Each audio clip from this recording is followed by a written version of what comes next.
Ngano ka hangingon anak man no? Bisig kita na gani ang gibuang. Kita pagihapon ang labaw nga masakitan.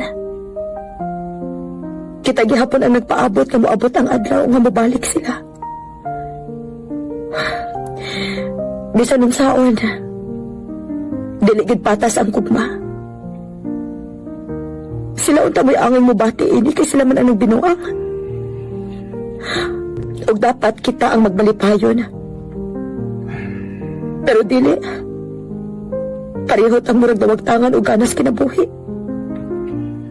Sabi ni mo, perminan mo kong nauna-una na siguro. Ang nawa si Daniel.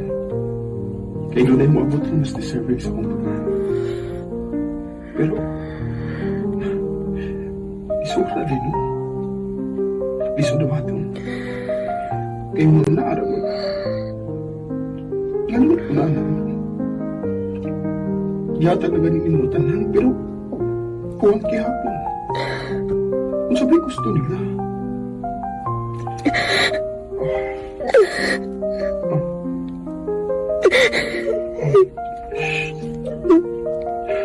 Hindi na. Kaya na. Kaya na ito silang kalindan. Ay, sutman, Sabel. Bila kahigayon akong gisuwayan nga kalimtan si Mercy. Pero permi ba ko makahuna-huna niya? Dili na ko mahibo nga papaso na ko pagmahal niya. Pero permi ba ko makahuna-huna niya? Dili na ko mahibo nga papaso na ko pagmahal niya. Mura gusto na lang kong tapuson ang tanan kay sakit na kaayo. Ay, pagsulti na lang, eh. Lisod mo gina ang paghigalimot. Binigyan kasi mo kagalimon.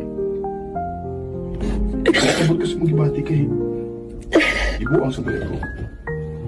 Nakahimo sa pagpasakit ako ang tao na sobrang mahal kay nako.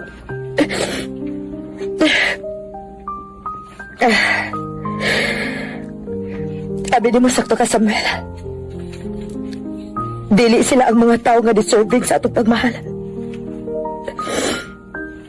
Di pa sinati lang tanila kung unsa ang masakitan. Aron sa sunod, kung magmahal man ganit ha, mas naibaw na ta kung unsay ang buhaton. Isaad ako sa kong kaugalingon. Nga mauna ni ang akong katapusang hilak para niya. Magpinag na. Ipamatuod na ito nila nga. Dili sila ang maguba sa itong kinabuhi. Magpinag na. Ipamatuod na ito nila nga. Dili sila ang maguba sa itong kinabuhi. Kaya nila to, okay? Salig lang sa imong kagalingon. Salamat, Samuel.